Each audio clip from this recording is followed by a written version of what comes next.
Olá, seja bem-vindo ao programa Retratos. Hoje recebemos o engenheiro, professor, consultor, escritor e irmão do Dudu do Cavaco, Leonardo Gontijo. Leonardo, é um prazer recebê-lo aqui no Retratos. O prazer é meu, vai ser uma ótima oportunidade de a gente conversar. Tá, vai ser muito bom realmente. Leonardo, vamos começar falando um pouco da sua formação, né? Você é engenheiro civil, você é bacharel em Direito, tem várias pós-graduações e especializações em áreas distintas, em recursos hídricos, em gestão ambiental, em segurança do trabalho, em gestão de projetos, mas, e além disso, você também é mestre em administração, né? Mas apesar dessa formação tão ampla e tão diversa, você se apresenta no seu site apenas como um ser em busca de uma sociedade mais inclusiva, né? Então, eu queria saber, é esse o principal objetivo da sua vida hoje? E o que foi que te levou a pensar dessa forma? É isso mesmo. Acho que o estudo ele tem que ter um objetivo, né? O conhecimento teórico, cada vez mais eu me convenço que ele tem que ser aplicado de alguma forma. Sim. Então, o meu irmão, o nascimento do meu irmão com síndrome de Down, me tirou a invisibilidade social e me despertou para a necessidade da gente fazer a diferença na sociedade de alguma forma.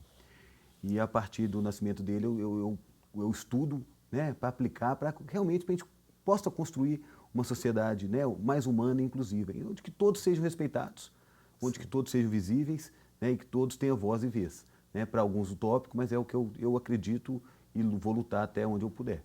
Sim.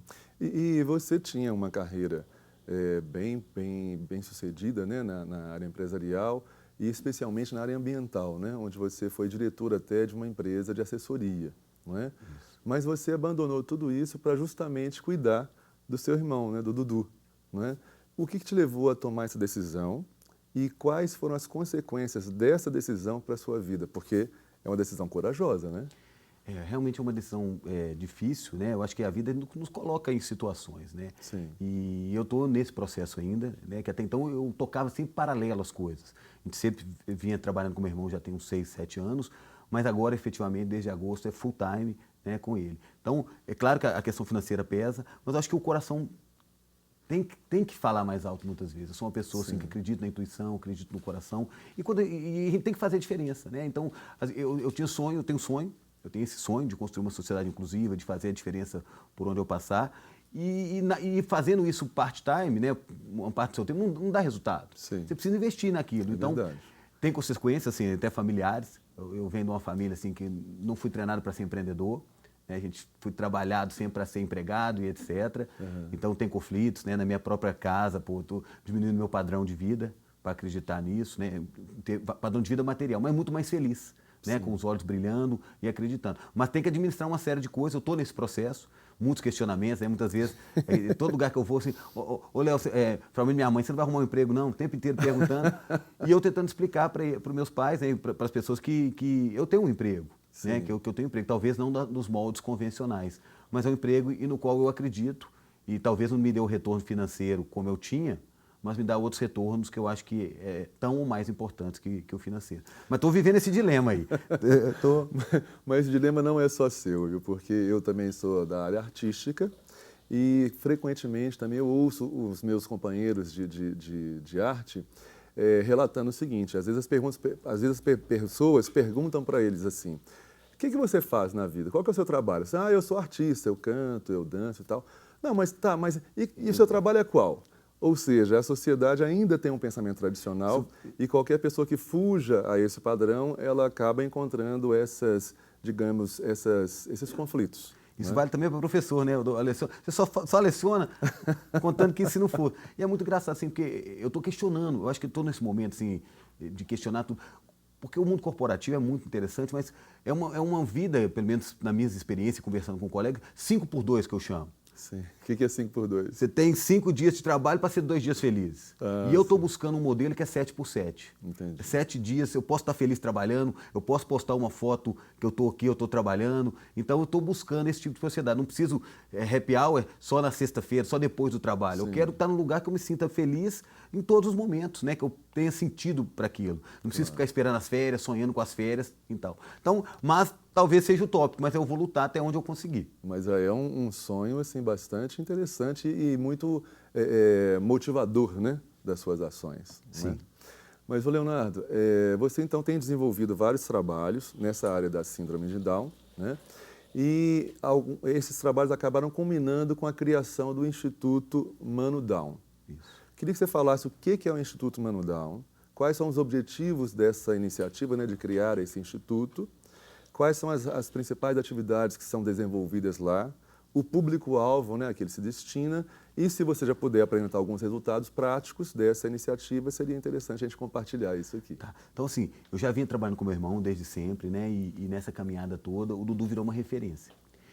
E várias famílias começaram a nos procurar, do Brasil, até inclusive do mundo, de alguns países. Olha Que legal, Dudu, porque Dudu tem uma certa autonomia. E a gente sentiu a necessidade de ampliar isso, juntar mais pessoas, e aí a gente criou o Projeto Mano Down, que ainda não era formalizado. E viemos fazendo caminhadas, reuniões, trabalhos voluntários e tal. E agora, mais recentemente, em agosto, nós formalizamos o Instituto. O que é o objetivo do Instituto?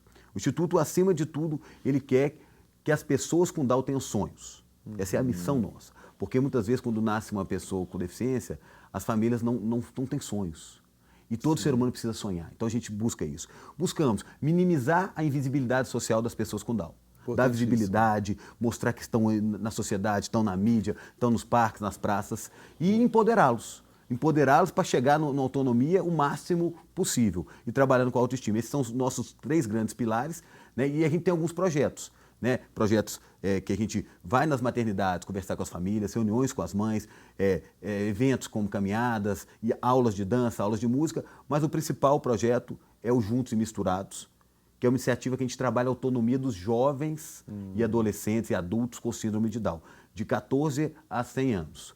Então a gente faz passeios com eles semanais ou quinzenais, que eles saem sem a família, sem os pais, para eles exercitarem a autonomia. E lá eles trabalham, eles escolhem o próximo passeio, eles trabalham a questão do dinheiro, de escolhas, de dilemas que eles contar. Então esse é o nosso problema. E o resultado são, a gente está começando a medir isso, são seres humanos, pessoas com Down do projeto, cada vez mais empoderados e falando por si só.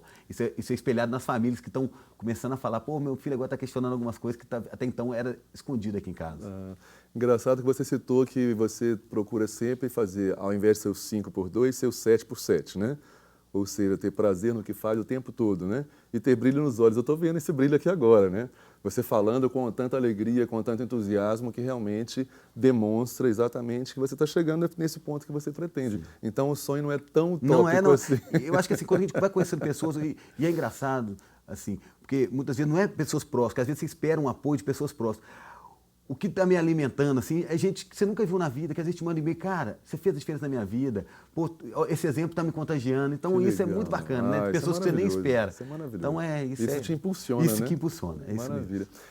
Aliás, sem falar em impulso, né? Esse trabalho, esse envolvimento com esse tema tem despertado em você até alguns outros talentos, né? Que talvez você nem soubesse que tivesse. Um deles é com relação à escrita, né? Você hoje é autor de alguns livros, alguns deles tendo a síndrome de Down como tema. Eu queria que você dissesse como é que surgiu essa ideia de escrever livros, como foi esse processo, né? E quais as abordagens que você faz em cada um desses livros com relação à síndrome de Down.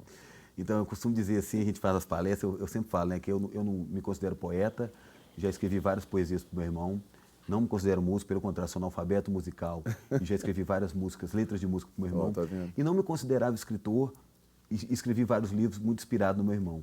Fala assim, o amor que eu sinto por ele, essa vontade tremenda de falar para mais pessoas a nossa relação e inspirar famílias, é que me levou a isso, né? Eu era um aluno mediano, a disciplina que eu tive mais dificuldade da minha vida sempre foi o português, mas acho que é assim... E agora você está justamente envolvido com essa questão. E eu acho que é um aprendizado, e assim, e é bacana demais, quando você põe um livro, um texto no Facebook ou alguma coisa no seu blog, às vezes você recebe um retorno que você nem imaginava, é para o mundo, né? Você não sabe para onde que vai, então é muito bacana isso. E poder levar a sua história, aquilo que você acredita, para mais pessoas. Sim. Então, hoje eu estou já me considerando um escritor, mas a fonte de inspiração é o meu irmão, que me faz ter habilidades que jamais pensei que eu teria. Por falar nisso, também o seu irmão te impulsionou a virar um palestrante também, solicitado, inclusive, pelo Brasil afora, né? E o mais interessante é que vocês fazem palestras conjuntas, né? Ou seja, os dois estão no palco, né? Eu queria que você dissesse qual que é o papel de cada um nessas palestras e como que as plateias reagem ao ver vocês dois juntos no palco, contracenando, né? E tendo o irmão com Down ao seu lado e falando desse tema. É muito bacana, assim, porque jamais imaginava que a gente poderia fazer isso e hoje nós estamos tendo uma repercussão bacana. E hoje, inclusive, o maior retorno financeiro nosso advém das palestras. O que surgiu? O Dudu era muito convidado para as coisas. Dudu, toca no meu casamento. Ô, Dudu, fala não sei aonde. Sempre de graça. Uhum. E quando eu lancei o primeiro livro, deu uma certa repercussão na sociedade, etc. E a gente falou assim, pô, a gente tem que criar produtos para que a gente sobreviva disso, claro, já que é um claro, sonho, né? A gente claro, precisa do claro. retorno financeiro também. Tem que sobreviver, né? E eu tenho uma certa, já era professor, tinha uma certa habilidade de falar, e o Dudu com aquela habilidade de tocar. Então eu falei assim, vamos fazer uma palestra musicada? Então a palestra é o seguinte, a gente tem 7 tipos de palestra. Sim. Então às vezes eu levo uma parte conceitual, outras não, mas a principal delas é o amor como combustível para a superação de barreiras e construção de possibilidades. Então a gente conta a nossa história, ela é permeada pelo diálogo, e cada etapa da vida, o Dudu toca uma música, interage com a plateia. Ele toca 7 instrumentos, então, por exemplo, o nascimento do Dudu gerou medo, gerou incerteza, gerou dúvida na minha família. Aí, o momento que a gente virou, ele toca tristeza, por favor, vai embora. Aí ele toca Garoto de Ipanema. Cada etapa da vida, as escolas negaram ele estudar. E ele é conduzido. Hoje 60% da fala é minha e 40% é dele. Mas no início era 70%, era 90%, 10%. Então, cada vez mais ele vem participando. E ele cada vez mais para autoestima. Aí, né? E hoje, inclusive, ele já está em uma palestra sozinho. Porque toda essa caminhada, e ele sente nós dois juntos. Então a inovação que a gente fala assim, a gente já viu várias palestras, e aí você vai falar de superação.